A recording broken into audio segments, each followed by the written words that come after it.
ಸಾಲಿನ SLC ಹಳೆ ವಿದ್ಯಾರ್ಥಿಗಳ ಸಂಘ ಚಳವಳಿ ವತಿಯಿಂದ ಈ ಸುಕ್ಷೇತ್ರದಲ್ಲಿ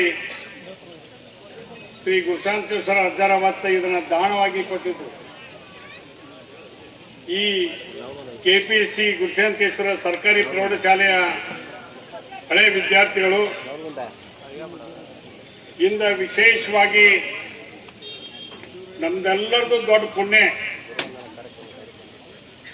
ಮಹಾಸಂಸ್ಥಾನ ಗವಿಮಠದ ಪೂಜ್ಯರಾದಂಥ ಶ್ರೀ ಮಣಿಪ್ರ ಅಭಿನವ ಶ್ರೀ ಗುರುಸಿದ್ದೇಶ್ವರ ಮಹಾಸ್ವಾಮಿಗಳಿಗೆ ನನ್ನ ಸಾಷ್ಟಾಂಗ ನಮಸ್ಕಾರಗಳನ್ನು ಸಲ್ಲಿಸಿ, ಈ ಕಾರ್ಯಕ್ರಮದ ಸಾನ್ನಿಧ್ಯವನ್ನು ವಹಿಸಿದಂಥ ಚಲವಡಿ ವಿರಕ್ತ ಮಠದ ಶ್ರೀ ಮಣಿಪ್ರ ಗುರುಶಾಂತೇಶ್ವರ ಮಹಾಸ್ವಾಮಿಗಳ ಪಾದಗಳಿಗೆ ಸಾಷ್ಟಾಂಗ ನಮಸ್ಕಾರ ಸಲ್ಲಿಸಿ, ಈ ವೇದಿಕೆ ಮೇಲೆ ಉಪಸ್ಥಿತಂತ ಮಾಜಿ ಸಚಿವರು ಆತ್ಮೀಯರಾದಂಥ ಶಂಕರ್ ಪಾಟೀಲ್ ಮುನೇನಕೊಪ್ಪ ಅವರೇ, ಎಲ್ಲ ಈ ಊರಿನ ಹಿರಿಯರೇ, ಯುವಕ ಸ್ನೇಹಿತರೆ, ತಾಯಂದ್ರೆ, ವಿಶೇಷವಾಗಿ ಈ ಕಾರ್ಯಕ್ರಮವನ್ನು ಆಯೋಜನೆ ಮಾಡಿದಂಥ ನನ್ನೆಲ್ಲ ಹಳೆ ವಿದ್ಯಾರ್ಥಿಗಳ ಸಂಘದ ಎಲ್ಲ ಪದಾಧಿಕಾರಿಗಳೇ, ಮಾಜಿ ಸೈನಿಕರುಗಳೇ, ಮಾಧ್ಯಮದ ಮಿತ್ರರೇ, ಇವತ್ತ ಚಲುಡಿ ಪಂಚಾಯತಿ ಹಿಡ್ಕೊಂಡು ಯುವಕ ಮಂಡಳ ಸೇರ್ಕೊಂಡು ಗವಿಮಠದ ಪೂಜ್ಯರು ಬರ್ತಾರಂದ್ರೆ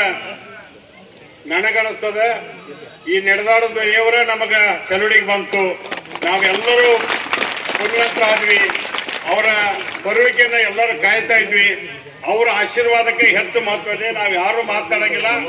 ಒಂದು ಈ ಭಾಗದಲ್ಲಿ ದೊಡ್ಡ KPSC ಶಾಲೆಗೆ ಬೆಳೀತಾ ಇದೆ, ಇಲ್ಲಿಯ ಶಿಕ್ಷಕರು ಕೂಡ ಒಳ್ಳೆ ರೀತಿಯಿಂದ ಕಲಿಸುವಂತ ಪ್ರಯತ್ನ ಮಾಡ್ತಾ ಇದ್ದೀರಿ. ಅದ್ರ ಜೊತೆಗೆ ಗುರುವಂದನೆ ಅನ್ನೋ ಕಾರ್ಯಕ್ರಮವನ್ನು ನೀವು ಆಯೋಜನೆ ಮಾಡಿರಿ. ಯಾವಾಗಲೂ ಕೂಡ ಹುಟ್ಟಿದ ನಮ್ಮ ತಂದೆ ತಾಯಿಗಳನ್ನ, ಹುಟ್ಟಿದ ಊರನ್ನ, ಹುಟ್ಟಿದ ತಾಲೂಕನ್ನ, ಹುಟ್ಟಿದ ಜಿಲ್ಲೆಯನ್ನ, ಹುಟ್ಟಿದ ರಾಜ್ಯ, ಹುಟ್ಟಿದ ದೇಶ ನಾವೆಂದೂ ನಮ್ಮ ಜೀವನದಾಗ ಬರಲಿಕ್ಕೆ ಸಾಧ್ಯ ಇಲ್ಲ.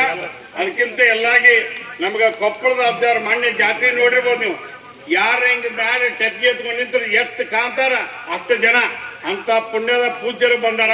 ಅದಕ್ಕೆ ಅವ್ರಿಗೆ ಅವಕಾಶ ಕೊಡೋಣ, ನಾವು ಯಾರು ಮಾತಾಡಬೇಡ, ನಾನು ನಿರಂತರವಾಗಿ ಮಾತನಾಡ್ತಿರ್ತೀನಿ, ಅದಕ್ಕೆ ಅವ್ರಿಗೆ ಅವಕಾಶವನ್ನು ಕೊಡಬೇಕು ಅಂತ ಹೇಳಿ ಪೂಜ್ಯರು ನನಗೆ ಮಾತನಾಡುವಂಥದಕ್ಕೆ ನಾನು ಮಾತಾಡಿದ ಹೊರತಾಗಿ ಅವರೇ ಮಾತಾಡಲಿ ಅನ್ನುವಂಥ ಅಭಿಪ್ರಾಯ ನಮ್ದು ಎಲ್ಲರದ್ದು ಆಗಿತ್ತು. ಅದಕ್ಕೆ ಅವರಿಗೆ ಅವಕಾಶವನ್ನು ಕೊಡೋಣ ಅನ್ನುವಂಥ ಮಾತನ್ನು ಹೇಳಿ ಅವ್ರಿಗೆ ಇನ್ನೂ ಒಂದು ಹೆಜ್ಜೆ ಮುಂದೆ ಹೋಗಿ ಅವ್ರ ಗುರುಗಳಿಗೆ ಸನ್ಮಾನ ಮಾಡ್ರಿ, ಆಮೇಲೆ ನಾ ಮಾತಾಡ್ತೇನೆ ಅಂದ್ರು. ಅಂದ್ರೆ ಗುರುಗಳ ಬಗ್ಗೆ ಇರ್ತಕ್ಕಂಥ ಭಕ್ತಿ ಪೂಜ್ಯರಿಂದ ನಾವು ಕಲಿಬೇಕನ್ನುವಂಥ ಮಾತನ್ನು ಹೇಳಿ ಅವ್ರ ಆಶೀರ್ವಾದ ನಮಗೂ ಕೂಡ ಆಗ್ಲಿ ಅನ್ನುವಂಥ ಮಾತನ್ನು ಹೇಳಿ ತಮಗೆ ವಂದಿಸಿ ನಾನು ಮಾತನ್ನು ಮುಗಿಸ್ತೇನೆ. ಜೈ ಹಿಂದ್, ಜೈ ಕರ್ನಾಟಕ.